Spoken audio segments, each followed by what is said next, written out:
Several weeks ago, you made a standard solution of sodium hydroxide with a partner or two.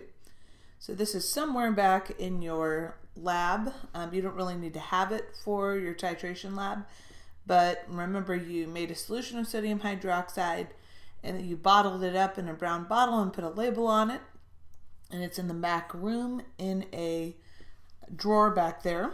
So you made all of this. It's probably written up somewhere in your lab notebook, but you never handed it in. So after we do all our titration labs, I'll have you go ahead and hand this in as well.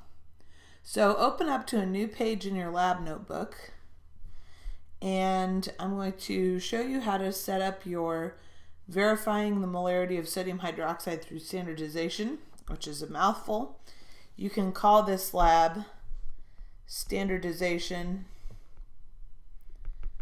of NaOH. So you're going to put all of that at the heading, put your name. Your partner should probably be the person that you made your solution with. Although if you were absent when we made the solution, we'll figure out another way to do that.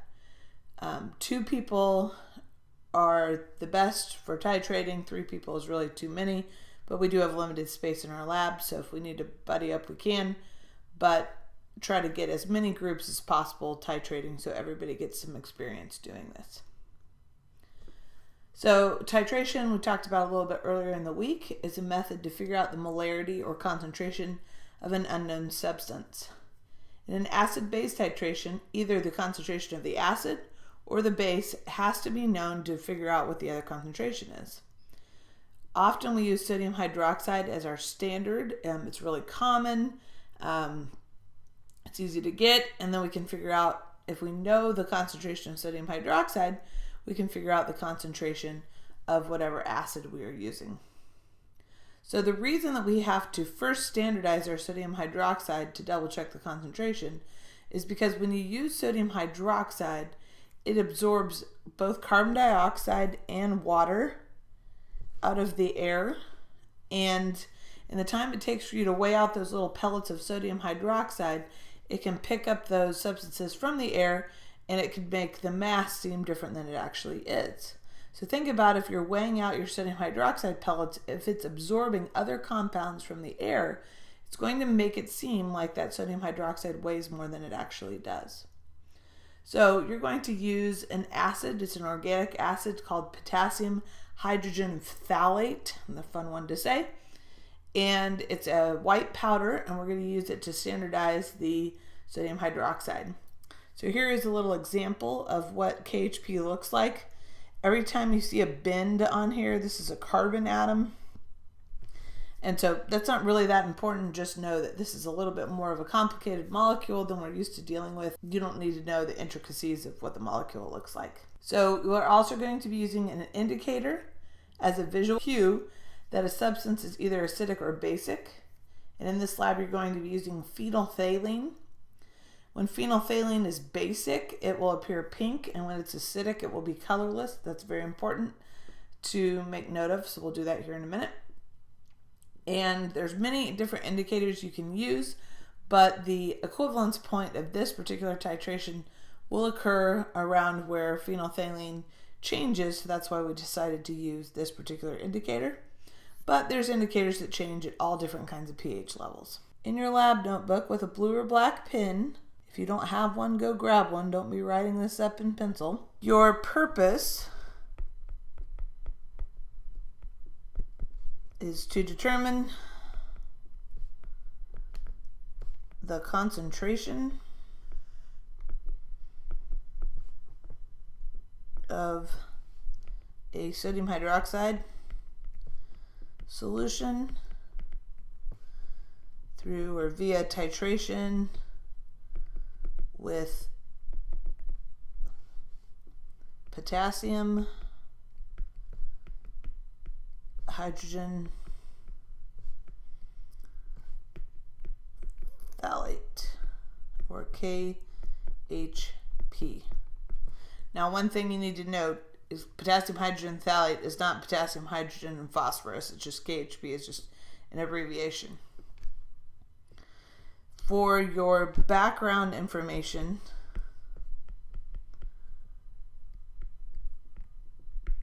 need to put sodium hydroxide absorbs carbon dioxide and water from the air.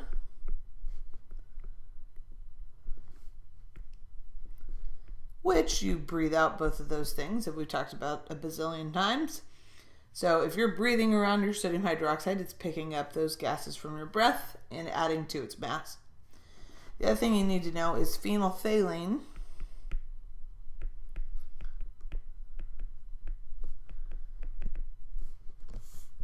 changes color around 8.2 pH. Okay, then we also need to write a chemical reaction for what's happening here. So our acid is called KHP, or potassium hydrogen phthalate. That's the formula for it. It's a little bit complicated, but I'm going to walk you through how to do this. You're going to add sodium hydroxide. I might run out of room here, but just go ahead and write the whole equation in one line if you can. So you're going to make water because you're neutralizing an acid and a base. So we're going to write water as HOH. Then we're going to write the whole rest of the compound as one big kind of messy thing. So you're going to get sodium ions floating in there, potassium ions, and then your phthalate ion. So what this would really look like in your solution when you're done, I'm going to change colors here. You don't have to write this down. So you're going to get water floating in your flask, and you're going to get sodium, potassium, and a bunch of these little guys floating around. And there's 2 minus. Okay? So you don't need to worry about that. I just want you to know what's going on. So the water is going to stick together. Skip a line and write the word procedure.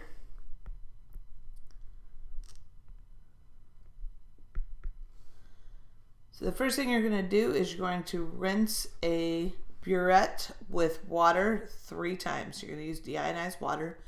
Burettes are about $50 or $60. So you need to be extremely careful with this equipment. And don't run it into anything or let it roll off the table. So there's your burette. They hold 50 milliliters. You need to thoroughly rinse it 3 times with deionized water.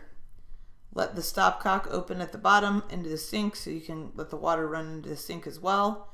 And then turn the burette over and let some of the water run out of the opening at the top so you can get a really good rinse. Now we are ready to clean the burette. To do this, we're going to stand by the sink, use deionized water, and pour a few milliliters inside the burette.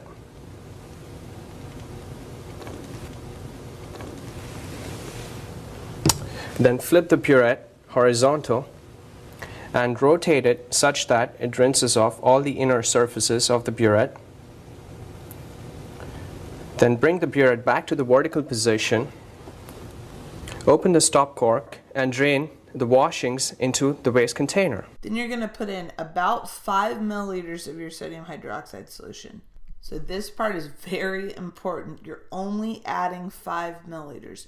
The way a burette is set up, it looks like the 5 milliliter mark is at the top, but that's how much you have used, not how much you've put in. So if you need to, just put a tiny little splash of sodium hydroxide, roll it around in your burette, and then dump it out. This is very important because you can't waste any of your solution, because if you run out, you're done and you have to start all the way over. Okay, then you're going to fill your burette with your sodium hydroxide, put it in the burette clamp up to almost the top. I'd fill it between the 0 and 1 milliliter mark. Don't fill it up to the 0.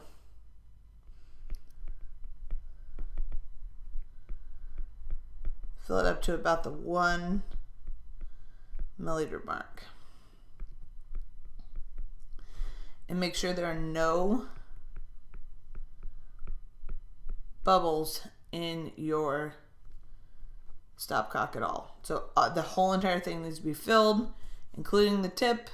If you need help with this, someone will come around and help you to make sure that you have filled this properly. Close the stopcock, and using the burette funnel, fill the burette completely with titrant. The solution level should be above the 0 mark. Open the stopcock to fill the tip with titrant solution. Bring the solution level below 0. Open the stopcock and allow the titrant to drain slowly to slightly below the 0 marking. The initial reading should not be exactly 0.00 milliliters. Any value below or near 0 will suffice. Removing air bubbles from the burette. There are 2 ways to remove air bubbles from the tip of the burette. 1. Quickly rotate the stopcock. Examine the burette tip carefully to see if there are any bubbles. Rotate the stopcock several times to drain rapidly until the bubble is dislodged. 2. Shake the burette. Take the burette out of the clamp. Open the stopcock and gently shake the burette to remove air bubbles. Be careful not to break the burette. Sodium hydroxide is corrosive, so if it gets on your hands, you just need to make sure you wash your hands or rinse them off with water before you continue. The next thing you need to do is record your initial volume of sodium hydroxide. You can make sure the tip of your stopcock is full by just putting a waste beaker down at the bottom. And a waste beaker can just be any container you can find. Don't use your Erlenmeyer flask, but just find some beaker and let some of the sodium hydroxide out so you have a really even number for your starting point of sodium hydroxide. You need to record your starting NaOH volume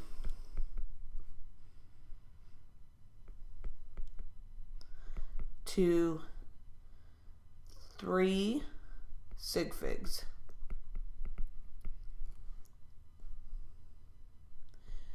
And I'll show you how to estimate that.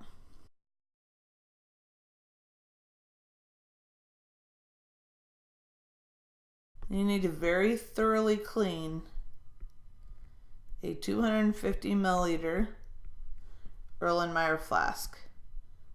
Rinse it 3 times.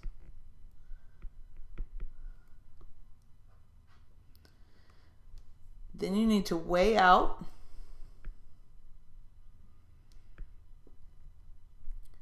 .65 grams of KHP using a balance. You're going to use a weigh boat for this. So make sure your weigh boat is zeroed. Then you're going to add your KHP.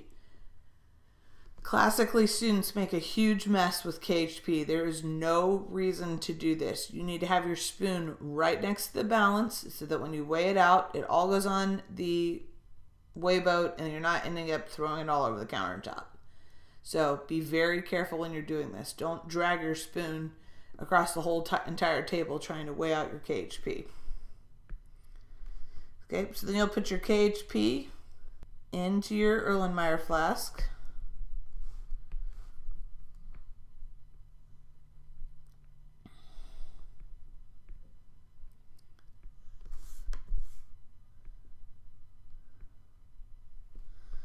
You're going to rinse the weigh boat to make sure every last bit of it's in there. You're going to rinse the sides of your Erlenmeyer to make sure it's all in there as well. You're going to make sure this is totally dissolved. There should not be one crystal of KHP stuck to the side or anything when you start to titrate. So wash around the outside, make sure that every single last bit of that KHP is dissolved. Then you're going to add about 100 total milliliters of DI water. If you get a little over 100, it really doesn't make that much difference because it's not going to change your amount of KHP.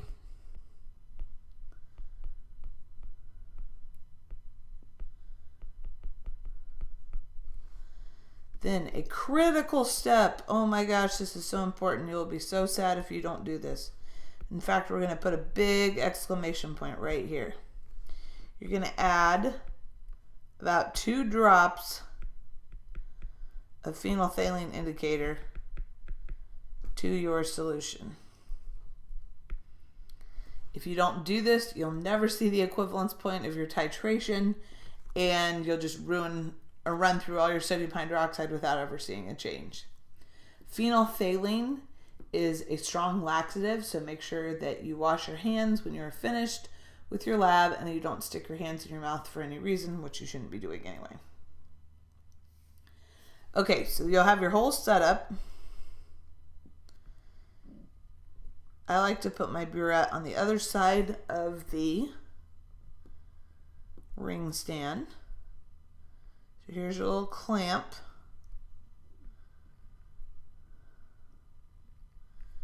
There's your burette. There's your flask, which should be on the table. Not doing a very good job. Your tip of your burette should be down inside the Erlenmeyer flask. Okay? So you need to record your initial reading if you haven't already done so. You need to make sure you're at eye level with your initial reading and that you record it from the meniscus. If you don't, this is going to mess up your results. If you are too short to read your burette, you need to get some assistance doing that. Please do not stand on furniture in order to read your burette. Okay. Once you have your initial volume recorded, you can start titrating. So you're going to go very slow just to open the valve and let some of the sodium hydroxide in. As you're opening the valve, you should be stirring your sodium hydroxide or stirring your Erlenmeyer flask and checking the color. What I would suggest you do is get a note card, a white note card there in the front table, and stick it underneath your Erlenmeyer flask so you can see the change. So gradually you're going to start to see that phenolphthalein change color over time. When you get towards the end, you need to go a drop at a time and swirl to make sure that you don't overshoot the end point of your titration. Okay? So you're going to use your hand to swirl. One student can use their hand, the other student is going to be opening and closing the valve. You can do this by yourself, but I would not suggest doing it on the first try. So one student's swirling, one student's opening and closing the valve. When it reaches this pale pink color, your titration is done. The indicator starts off colorless because the acid is in the conical flask. Base is added in from the burette, which turns the indicator pink.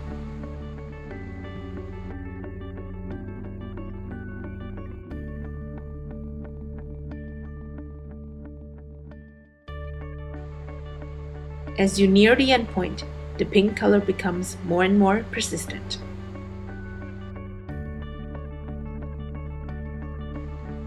You have reached the endpoint when one drop from the burette turns the solution to pink permanently.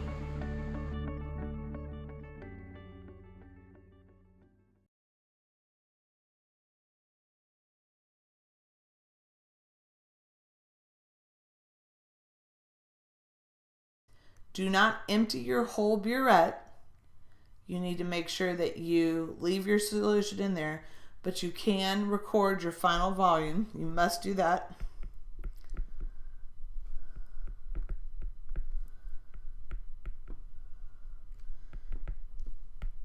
And you want to record 4 total significant figures. So you're going to estimate one place past what is listed on the burette. And you're going to do that in your data table. Okay, you're going to repeat this whole process at least 2 more times, maybe 3 more times, depending on how it went the first time. And you're going to fill that in your data table.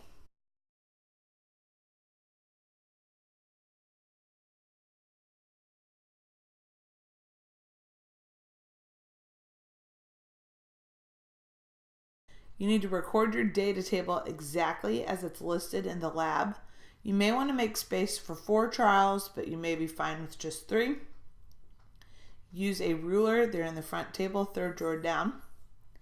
Then you need to skip a line and write calculations. So you're going to write the equation for the reaction of KHP and sodium hydroxide, which we just did.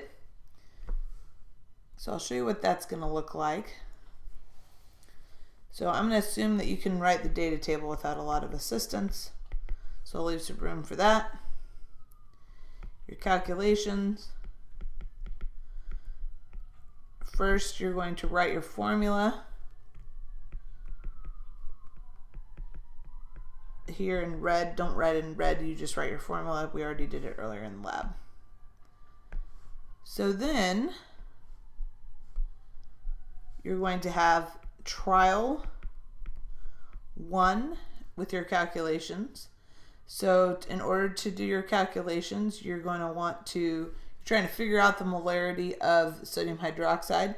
So you're going to start with your grams of KHP that you weighed out.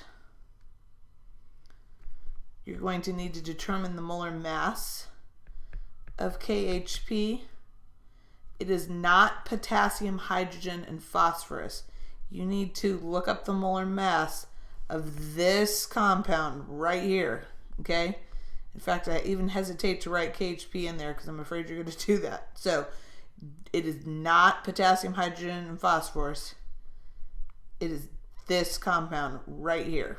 So look that up or calculate it in your from your periodic table. So that's how many grams are in 1 mole of KHP. 1 mole of KHP, if you balance your equation, is it balances out with 1 mole of NaOH. Then you're going to use your liters of sodium hydroxide to 4 decimal places. So it will probably be something like 0.0 something something something something, whatever that is there. Nothing goes here. Nothing, because you're looking for molarity. So we may even want to label this trial 1, molarity of NaOH. So you need to do a separate labeled calculation for every single trial that you do. Then your conclusion, you're going to average your molarities for good trials. So there's the rest of your, leave some space there. You're going to average your molarities for the good trials. If you had 1 trial where you way overshot the endpoint, don't include that one in your calculations. And you're going to answer your questions at the end of the lab. So I'm assuming you guys can figure out how to do that at this point. Label your questions with numbers. You don't need to restate the question, but your answer should be incomplete sentences, if that makes sense. Do not hand in this lab yet. We're going to hand in all the labs as one big packet.